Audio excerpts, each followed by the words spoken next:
very helpful to get them to think about what their solutions. So when have you been successful at this? What happened during that particular time? I usually only do one number change. I do like why 7 and not 6.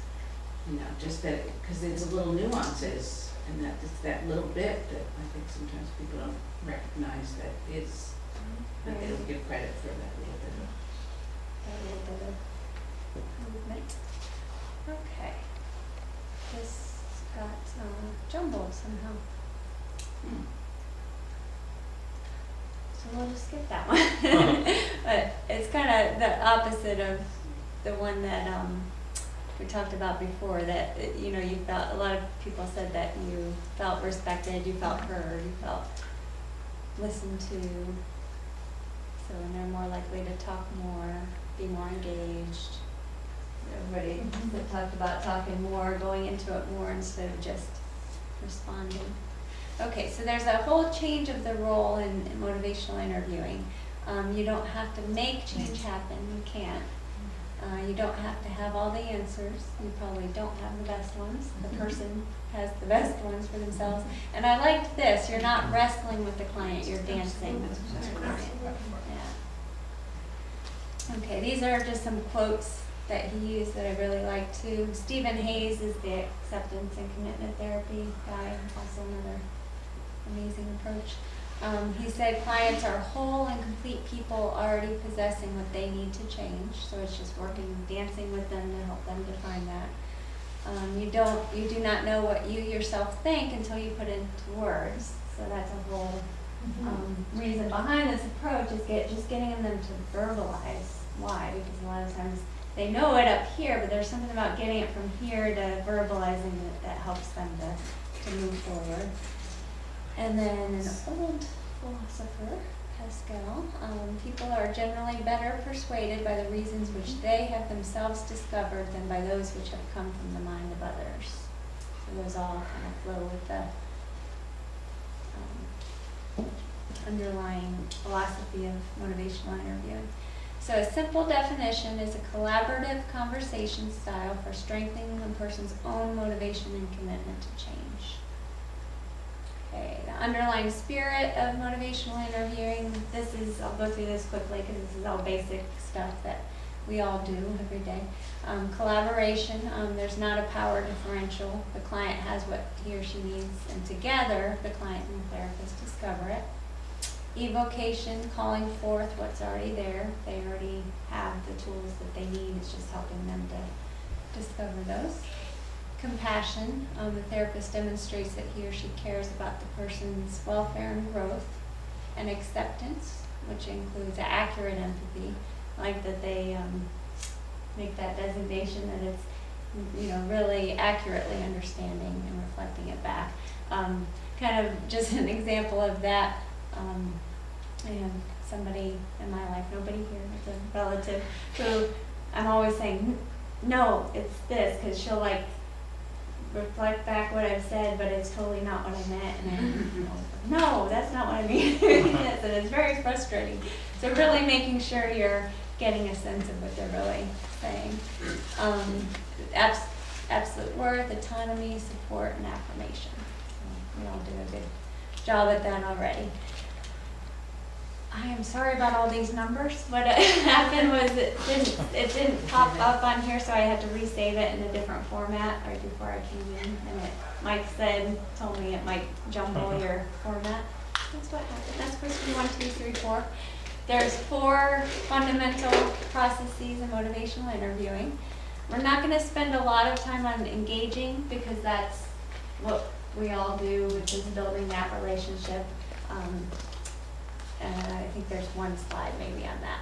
Focusing, we won't spend a lot of time on that either because that's what we do with helping them decide on the goal that they're wanting to work towards. Evoking, that's the transition where you're really using the motivational interviewing. You're getting to the point in which the client tells you their reasons for change. And so that's a stage that you really start to do the motivational interviewing work.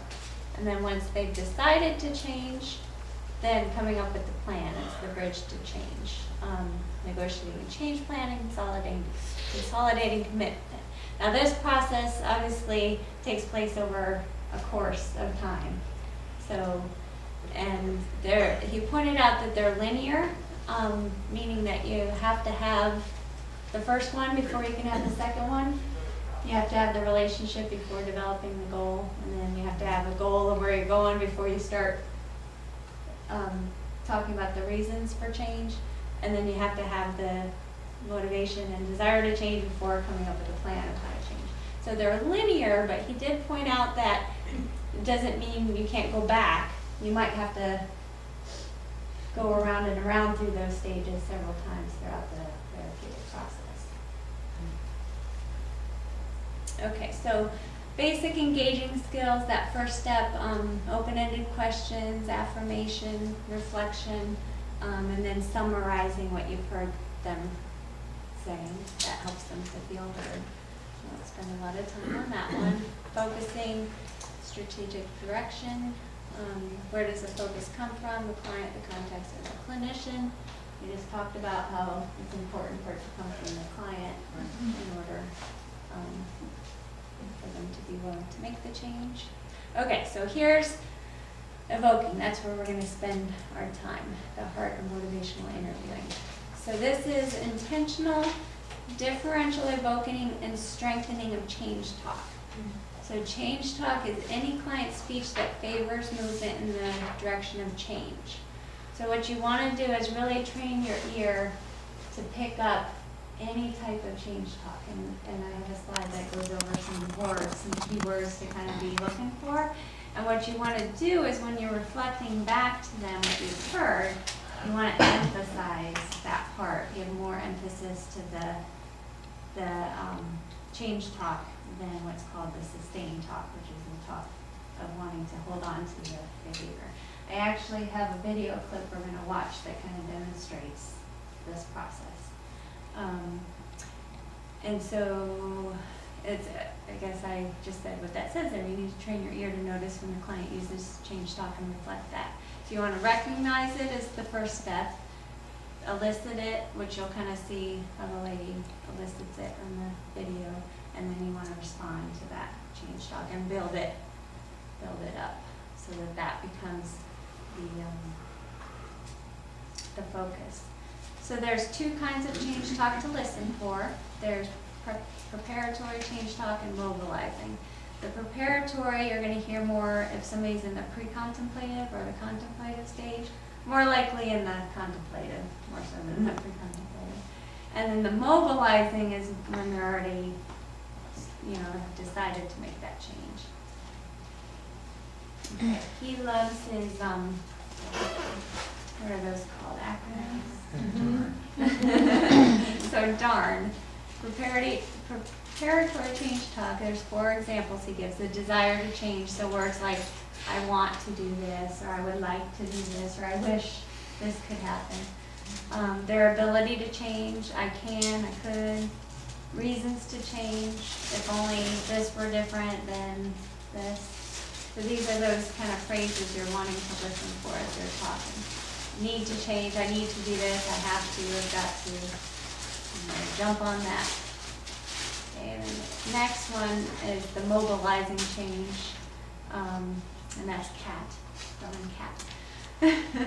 Commitment, intention, decision, promise. Activation, I'm willing, I'm ready, I'm preparing, and then taking steps. Okay, so sustained talk, the other side of ambivalence. So there's always the 2 opposing sides. This just gives an example of kind of some statements you might hear reflecting desire. I really like smoking.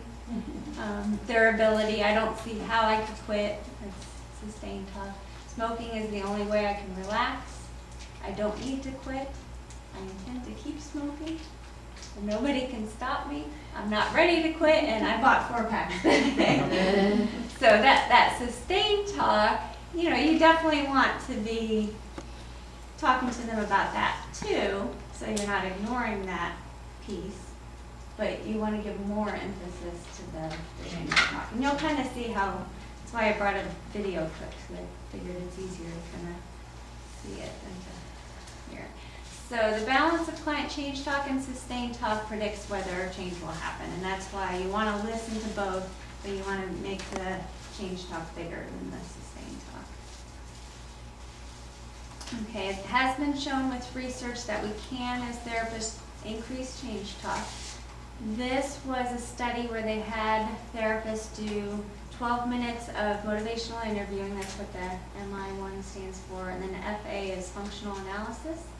And so they would do 12 minutes with the client of motivational interviewing, and then switch to functional analysis, and then switch back to motivational interviewing, and then back, so that it was not a matter of how much time in the session that was making the difference, but it was clearly the method used. And the green is change talk, and then the red is sustained talk. So you see how when they switched from motivational interviewing to functional analysis, the change talk went down, the sustained talk went up. Then when they changed back to motivational interviewing style, change talk went up, sustained talk went down. And then change talk went down again, but I think it was already increased in the last one, that it kind of didn't lose as much as the first one when they switched back to functional analysis. So that was a study that showed that it does make an impact. Okay, so decisional balance, this is something, I put this in here because this is an approach. How many of you are familiar with decisional balance? Anybody? It's kind of outdated. I actually was trained in this with my, I did a practicum at the Guided Self-Change program in grad school. And at the time, this was a widely used approach. They used, the people I work with used motivational interviewing, but they had the people do a little chart of the positives about quitting, the negatives about quitting, positives about keeping on using, the negatives. That actually has been shown that actually increases the ambivalence. You don't want to have them think of what are the negatives of quitting. You want to just focus on the positives. So that was just something new to me. I have still been doing it with people. So okay, so this isn't really a practice, it's just watching the video. And it's about a 15-minute clip of somebody who came in and he wasn't told what type of therapy they were doing. He just said, he was told, well, are you willing to come in and talk about your smoking? He wasn't told it's to try to get you to stop smoking and motivation. It's not scripted. It kind of gives you a feel for it. What I want you guys to listen to on this is listen for his change talk, and then kind of notice how the therapist talks a little bit longer after reflecting his change talk. The presenter there was kind of neat because he had a transcript up, and he had the guy's words in green and her words in yellow, the therapist in yellow, and you could see there was a lot more yellow when he had talked about change. And there was a little bit of yellow when he talked about the good things about it, but not as much. So more talking and more reflecting with the change talk and less with the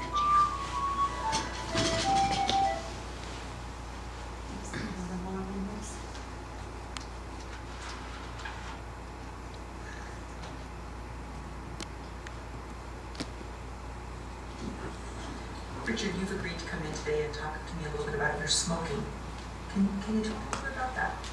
Well, I was thinking about this before we were talking about it, that if I were able to sit down right now and have a cigarette, I would. Because I like to smoke. So being in front of the camera makes you feel like you want to have a cigarette? Actually, my whole life is based around a cigarette. When you get in my car, I smoke a cigarette, but of course in radio or in other fields, you can't usually smoke in your job, so you have to take those breaks. But in the older days, I used to be able to smoke anywhere. So it makes it a little bit tougher. But yeah, if I could have a cigarette right now, I would. It's that much a part of your life that you feel like you could have one even right now. Absolutely, and I think you find yourself going on at 10 o'clock, 11 o'clock at night to go to to the store to grab a pack of cigarettes when you smoke because it's what you need, physically need it, but you also like it because you enjoy it. Right, there's a part of you that really enjoys smoking. Right. And then there's a part that says you really don't want to, or you shouldn't. And it has nothing to do with people saying you can't. It's the fact that after a period of time, you start, the flavor, the taste, the problems, becomes an issue.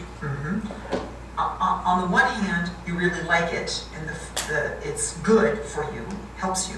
And on the other hand, you're noticing some things you don't like about it. Right. Like you have to go out at night and get it, you have to look for a break. And then there's also something about the flavor and the taste, you said. Yeah, you just get to a point where it's not enjoyable anymore.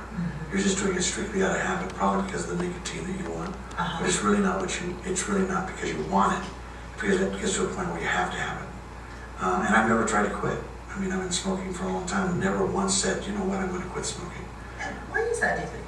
I think it becomes a way, it's so much a part of your life, it becomes what you do, it's everything that you are, if you go fishing, you go hunting, you go to sporting events, everything you do, that cigarette becomes part of who you are. Even to a point where you can't imagine yourself looking in the mirror without holding a cigarette. It is part of who your character is even. So cigarettes are now a part of your character. Absolutely. It becomes part of your character. I've had people tell me they can't even imagine me without a cigarette. Can't imagine what I'd look like without a cigarette. And you can't even imagine yourself without a cigarette. No. So it becomes who you are. But at the same time, you know some things are happening. One is, you know, that the taste isn't there anymore. The cost is getting really, really high. So now you're finding yourself going to these lesser brands or making this run to the res so you can bypass. I mean, you have to do so much to smoke a cigarette and to maintain that desire that it gets really ridiculous, quite frankly. Smoking used to be carefree for you, but now it's actually causing you a lot of trouble. It's a challenge now. It's not just go get a pack of cigarettes. It's now how much do they cost? Which one are the cheaper ones? Did you pick up a carton at the reservation because it's so much cheaper with no taxes? Did you burn that hole in your clothes? Oh my God, that shirt will burn a hole. I mean, you start running into more and more issues. Then you start wondering, what's the return of this? I mean, what is the value? Yeah, I was just going to ask you about that because you mentioned earlier sort of you're smoking more and enjoying it less. And not only that, but then here come all of these sort of burdens or costs. It'd be a terrible smoke commercial. It'd be a terrible commercial. It's almost like if you were trying to convince yourself to smoke, you'd have a hard time doing it. It would be like the old saying, smoke less and enjoy more, but it's the opposite. Smoke more and enjoy less. So it would be a terrible, terrible advertising campaign. Yeah, just to the point where you finally decide yourself, you know, somewhere along the line, you know in the back of your mind, somewhere in the back of your mind, you're saying, you know, there's going to come a time when I'm going to put these down. You're thinking about it. Absolutely, because of the involvement, how much its involvement is to smoke. It's too much. And besides the fact that it's even considered socially unfair, or socially, whether you want to consider it fair or unfair, unacceptable in so many arenas. People go out of their way to make an example by saying, oh my God, he's smoking. Could you move that away? People become very rude with it. Yet, at the same time, it's sort of a two-edged sword. You have the one side that says, don't smoke, and then the other side says, keep smoking because we're going to use it for healthcare. You know, it's sort of bizarre. So in your mind, you're going, what is this? The smoker looks at this in a whole different way than the non-smoker. Well, it sounds like every time you try to think about one side of it, you have to end up thinking about the other side of it. Yeah, it's just it's a conversation in your mind. Mm-hmm. It's not as free as the early days when you went down and got a pack for 25 cents. For God's sake, you could go into a building and they would have a cigarette machine. You put a quarter in, didn't matter how old you were, and pull the lever, pull out your cigarette. And you smoked and no one thought much of it. I can remember smoking in the theater, smoking on an airplane, smoking in your job, smoking all the time whenever you wanted to. It's just considered a norm. Right, you didn't used to think about it very much, and now you're thinking about it all the time. Now it becomes an issue because it's not enjoyable in many, many areas of the smoking experience. It's not just the smoke, the flavor, it's the social norm, it's what it costs you to buy and what's all involved. And then, of course, the issue of health, which is the older you get, you begin to realize that it's starting to affect you. And every time you go to the doctor, he says, oh, by the way, have you thought about quitting smoking? You know, you ought to be considering that. So you're constantly having these little, and friends and relatives and people that don't smoke say, you know, I quit 10 years ago. You might want to consider it. It changed my life. Food tastes better. You know, all that good stuff. You're hearing all this positive when you're dealing with all these negatives? Let me see if I just can see what you've just said. One is you're worried about your health. Oh, sure. Because every time you go to the doctor says something. Sure. Second of all, you're thinking about the social stigma that people are always just sort of looking down on you because you're a smoker and saying something like, have you thought about smoking? You should stop smoking. Right? Yeah, you have a lot of things coming negative more than positive. When you first started, when I first started years and years ago, smoking was considered a positive thing, not a negative. You know, I'd rather fight the switch with Territon, enter into the cool country with Salem. I mean, everything was built around the advertising campaign to make you feel as though it was okay. And then, of course, your friends did it. And it was part of that passage of, you know, from being a child into an adult, well, a guy would have a cigarette. And if you were really good, you rolled your own, and you were just really macho. And then you had the Marlboro guy, and all the guys wanted to look like that really pure type person. So yeah, from that standpoint, you saw the positives. Today you see the negatives, and you hear the negatives. You're seeing the negatives. Absolutely. And you thought it quit. Yes, it's entered my mind many times in the last year or so. And what do you think has kept you from trying? Because it sounds like you're thinking hard about quitting and experiencing a lot of negatives. I think there's two things. One is it's become such a normal thing for you. Imagine yourself not having one, getting in the car, because everything you do is circled around that. So you get in the car and you smoke a cigarette. Then you light up, say, as soon as you get in the car, as soon as you walk out of a building, as soon as you get out of your office, as soon as you visit with a client, as soon as you finish eating dinner. So is it kind of like this, like you just can't even imagine what it would be like not having a cigarette? Cannot even imagine being without a cigarette. You can't even imagine it. No. Truthful. When you think about your life without cigarettes, it's just a big blank. Yeah, it's just bizarre. What am I going to do? So that's one thing. Yeah, that's one thing. But It's that's like jumping off the edge of a cliff and you can't even see where you're going. very true. Then the second part of it, of course, I think, without a question, is that fear of what you're going to go through when you quit. That withdrawal of that nicotine. And You're that's worried about that. Sure, you're worried about that. And you've heard people say, oh my God, the first 10 days were just disgusting. And you will be crazy. You'll go nuts. And you're thinking, no, I don't want to go through this. You don't want to be crazy. No, I don't want to be crazy for 10 days. I'll just smoke. So that's what you're dealing with. You have to. There's a physical part of that, and then there's a mental part. And so both of those have got to mesh, I think, at the same time, where you finally say, okay, I don't care if I go through 10 days, I got to quit. And I think when that finally those two, that's for me anyway, when those two roads collide, or when those two roads intersect each other, I think that's when you're finally able to make that choice. And how is that going to happen for you? I think constantly reinforcing in your mind that you want to quit. I think, you know, constantly saying to yourself, gee, this is going to be a pain.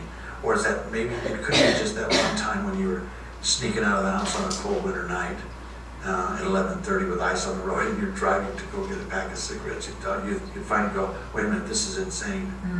This is really insane. Well, I get the feeling that it's coming for you. It is. It's on the way. Right, it's on the way because it's time. You just know somehow It's time right now. it's time. And you know. And you know it's time, and the body's saying it's time, and the mind is saying. That's why I say I think the two roads have to intersect, and when they do, you'll do it. And when you look ahead, right, if you look ahead, say, a year, do you see those two roads coming together? I think I see it sooner than a year. I think I see it sooner. Even sooner? Yes, I think there comes a time when you just finally say, well, I just gave you the reasons why it's so bad to smoke. Yeah. So if you're constantly reinforcing that in your mind, and you're remembering it every time, then eventually you'll say, you know what, I think I've convinced myself. And is that how it will happen for you, that you'll wake up one day and you'll say, that's it, I'm ready, I'm done? I think that's the way it'll happen. I think, you know, and like I said, it should have happened when it's January and the snow on the ground and you're driving 11 o'clock to get a pack. So that should have been the time. But it's the insanity of it because of that addiction, and it is an addiction. And it is the insanity that you don't want to go through that withdrawal, and at the same time you can't imagine yourself without it. But somewhere along the line you have to make that decision. I wonder what things you've thought of to make yourself successful once that decision comes to you, okay, now I'm going to do it. Well, I think leading up to it, I think you have to get psychological. I don't want to have to go to the doctor to get some kind of patch or some kind of medicine to go through that, because that makes no sense to me. I think you're just going to have to go through that withdrawal and go through it the best you can. And I think reading some articles, going online, reading what people do, try to get an idea of what they do exactly to try to get them through it. and then maybe emulate some of the ideas, take in some of the ideas. You'd like to get some ideas from other people who have been successful. Yeah, I've had some of my friends that have quit, but they're sort of vague. I'd like to look at, a lot more people talking about it, on how they quit and what they experienced, and be honest about it. Because it seems like people say, it's like you take this pill, whenever you see these ads, would you like to quit smoking? Call 1-800 and get this patch sent to you or whatever. But no one ever tells you the ramifications of it. And people brush it off. It's like a bad experience. So one of the things that would be most useful for you is if you had more information about what it's really going to be like when you stop. I think people need to know exactly what it, right. Because you can't see that now. No, I can't see that until I go through it. Then I probably don't want to talk about it after I'm done. None of my friends do. It's like it's a horror story that won't tell why I was tough, but I made it. But maybe you've got to find somebody that's been through it fairly recently, but was successful, so that they can tell you blow by blow, this is what's going to be. Yes, because I think if I understood what I was going to go through, it'd be like going to a surgery and talking to the doctor and he doesn't tell you what you're going to, well, we're just going to take you in and we're going to do this to you. You really want to know how long we're going to be there, what's going to go through, whether procedure, how long will it take me, etc. I think the same thing applies for smoking. Okay, what happens the first day I decide not to smoke? What happens at 10 o'clock at night? What happens when after I finish eating a meal? I want to want that. So what happens when I get in my car, which I always, what do? Do you not have them with you? Do you have a backup in case you're just going to go crazy? What do? You said something there, in case you go crazy. In case you go crazy. I wonder if you have a feeling like you might go crazy. I think you do. I think you will feel like you're going to go crazy. I think there is, when you smoked a long time, I think nicotine is a strong And you're kind of worried that you might just go out of your mind. I think you go out of your mind. That's the impression I get. I think you just go crazy. Driving down the freeway with no cigarette would be nuts. When you've done it for so long. It just feels Crazy. it feels crazy. Talking about it. It feels crazy to give it up, and on the other hand, it feels crazy to keep doing it. I can get antsy just now talking about it, just thinking about the fact of not having a cigarette. And just, talking about it enough, you start craving it already. I would light up right now if I could. Really then, you're thinking about a change that's coming up soon. And you need to have more information about that before you can do it. Yeah, I think you do need more information. I don't think it's something that I think you need to know what you're going to experience and what can happen to you and what it's like. But I think you also need to know the positive sides of it. Somebody says, this is what happened after I quit. This is how I felt afterwards. This is how good it felt, or this happened to me. Or can you imagine how much money you'll save? I need to hear some of the positive reinforcement of why quitting is going to have a benefit. So one thing you need is more information about the physical withdrawal and some ideas about how you're maybe not going to go crazy. Yeah, I don't want to go crazy. And then also it sounds like you need to hear some positives. I want to hear some positives. Some encouraging things. I want to hear some good news about why you should quit smoking. Right. And one of the ways that you're going to know that you're ready is when you start looking for more information specifically, and when you start asking people about the positives and looking for that, then you'll know that you're getting closer. Yeah, and I don't think anybody can force you to quit. Somebody can scream about you quitting. They can tell you you need to quit. I think until you are yourself ready. Well, I think you're right. And of course, nobody can make that decision for you. Right, but I think there has to be a process in your mind as to why you want to quit, when you're going to quit, what's going to happen when you quit. All that has to be, all those question marks have to be answered. Okay. So, Richard, let me ask you this. On a scale of 1 to 10, where 1 is not very important and 10 is very important, how important is it to you to stop smoking now? Probably around a 5. Okay. And what makes you choose a 5 and not, say, a 2? Because I'm at that point, I was at a 2 maybe 5 years ago. I think as time goes on, those numbers change. And I think the number 5 is in the middle, it's 50%, one way or the other. You're giving yourself some, without a cliche, you're giving yourself some breathing room. That's what you're doing with that 50, with that 5. 5 is the right number because it feels like you're getting ready. You're getting ready, yeah, you're getting ready. And so it's important to, like I said, the things that you have to know, what you need to know. That takes a little time, but I would say I'm at a 5. Okay. And using that same scale, where 1 is not very confident and 10 is very confident, how confident are you that you would be able to stop smoking if you decided to? Probably a 5. And what makes you choose a 5 and not a 2? Because I'm halfway there in my own mind of wanting to quit. I think you finally get to that point where you say, I'm really seriously looking at this. I mean, this conversation would take place, some years ago. It really feels different inside yourself Yes. about how serious you are. Right. And you feel like when you get serious, then you'll be able to do it. When I get serious and I start making that decision to do something, I'm going to move in that direction. Mhm. It may be in inches, it may not be quickly, but it is going to eventually happen. It's slow, but you're getting there. Right, it's a subconscious thing that you know that you're going to quit. It's just you don't know exactly when, how, and where. You know you're going to quit. Absolutely. I know it. Alright. So we have about, I could probably finish up in about 15 minutes. So any comments, questions about the video? She did a good job. Huh? So she did a good job. She did a good job. Yeah. Something that I noticed was he seemed to realize that right now for him, the prices, the negatives, are not really outweighing the payoffs. But he says he feels like he's coming up against that soon. Like that the negatives are getting to be not worth the payoffs of smoking. And did you notice that when he would say a negative, and she reflected it back to him briefly, but she helped him to feel heard, what did he do when she would say, reflect back the negative? He would do the positive. He would say, but on the other hand, I want to hear the positives about quitting too.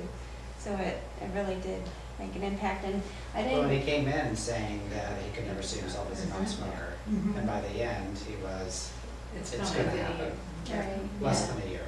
Yeah, I Probably was, won't happen, but still it's. I was confused about what you were saying before about like avoiding talking about the negative. Well, I wish I had the, I'm bad without having the picture up there, but it's actually where you do all 4 quadrants of Yeah. a box, and it's continuing the behavior. Yeah, or I've been doing that a lot discontinuing. lately actually with clients, and it seems to be beneficial, but Yeah. now you're saying that you should You avoid wanna talking about the Talk negatives about of the the negatives that positive. they're pointing out, but I'm trying to, I'd have to see it, to see which one to not focus on. Well, here, I There's drew the it. positives and negatives of changing, and the positives and negatives of Yeah. not changing. Like the quadrant, the upper left is, the good choices or the Right. positive So you change. definitely want to talk about those. Right, and then on the upper right is the bad choices or the negative, just staying with the Right. same behavior. And then below that I would be. think you want yeah. to stay up here, you don't want to Okay, go so to you don't wanna the- talk about when the you do negatives. all Got 4, it digs in the ambivalence, because it Okay. helps them see like the full picture of all the possibilities, and then Just they, stick to the positives. yeah, the positives. Because and the positives negatives. of making good choices always outweigh the positives of making Right. bad choices. So, what else was I gonna say about the video? Oh, I didn't show it because of time, but after that interview, which this video is amazing, it's got all kinds of videos and demonstrations on it. Bill Miller interviews the man, and he talks about how he had thought about a lot of this stuff before, but it was something different about actually saying it that helped him to get further than he's ever gotten before. So. Although would you, in my opinion, Mm-hmm. I agree that not addressing the negatives at the initial, because it could create it would have that momentum to create the change, but when change doesn't occur despite that, to me that tells me that there's something deeper that's going on. And so then exploring some of the other functions associated with that Right. behavior, which would be those 2 other quadrants, would be helpful. So it's not something you'd want to do right away, but not necessarily you would never do. Right, and I think the point is, you always want to go where the client's at. I think his point was having it all out in a box, like all at once, of all the positives and negatives of both. It's too much. It's too much. It just it creates ambivalence because they see all Gotcha. sides of it. So you definitely want to go with where they're at and what they're verbalizing. but you're not wanting to have them do that formal exercise of putting it all down on paper, because then they just get confused again. Maybe during the later stages, if they're struggling, like if they're, Right. Yeah, if because they're that's what it committed, says. but it's not happening, or they feel committed. Right, then- because that's the thing that he said, that for clients that are ambivalent, it's not helpful. So that makes me think that if they're in the preparation stage, then it could be helpful to see what's still holding them back. But that's a different stage than somebody who's still, yeah. Right. All right, so some ways to elicit change talk, and you kind of heard her doing some of these, asking evocative questions, using the importance ruler that we talked about and how important, and then she also used the confidence ruler of how confident are you that you can make this change.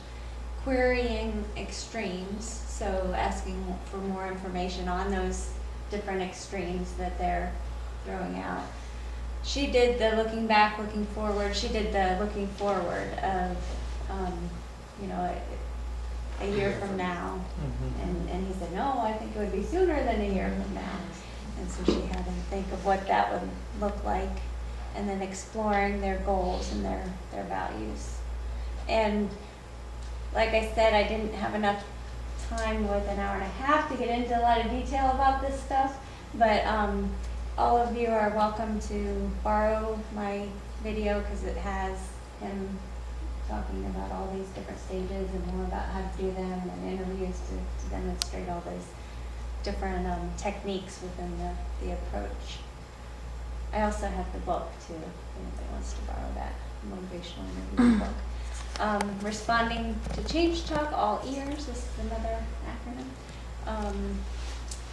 Elaborate on what they say, more detail in what ways, an example. So you do that when you hear the change talk. Affirming, commenting positively to the person's statement. Reflecting, building on what they've said. And then summarizing, she did that several times throughout, of collecting bouquets of change talk and putting it together so that all the change talk you have heard can be presented to them all at once. Okay, resistance, and this kind of alludes to what you were saying, Jeff. You do have to determine whether it's sustained talk or discord. Kind of like in the last presentation I did on the feedback-informed therapy, it could be sustained talk as if it's about the change goal, that they're resistant to the change goal, whereas discord is more about something in the relationship. So you kind of have to determine what's going on there. Some signs that it's about the goal. They might say, I really don't want to stop smoking. I have to have my pills to make it through the day. Whereas discord would be something more about the relationship. You can't make me quit. You don't understand how hard it is for me. And if it's the discord, you're going to want to more kind of focus on that relationship. Go back to stage one, exactly. That's one of those parts where you'll be moving back and forth between those stages. But with both sustained talk and discord, there's some signs that it's discord: defensiveness, arguing, interrupting, ignoring, changing the subject. For either one, you're going to want to roll with the resistance. And so you roll with the resistance through reflective responses. I have a handout that has a little bit more detail on each of these that I'll put into FYI on the PowerPoint. We all know what simple reflection is. Amplified reflection, it says this is similar to a simple reflection, only the counselor amplifies or exaggerates the point to the point where the client may disavow or disagree with it. So they give an example. Client says, but I can't quit using. All of my friends use. Counselor amplified reflection. Oh, I see. So you really couldn't quit using because then you'd be too different to fit in with your friends. So it's kind of taking it a step further. Double-sided reflection. The counselor reflects both the current resistant statement and a previous contradictory statement the client has made. So I'll give an example of that, and like I said, I'll put this in FYI. Client, but I can't quit drinking. All of my friends drink. Counselor, you can't imagine how you cannot drink with your friends, and at the same time, you're worried about how it's affecting you. So kind of putting the two sides. And then the client says, yes, I guess I have mixed feelings. Shifting focus, simply shift topics. So you would just change the topic.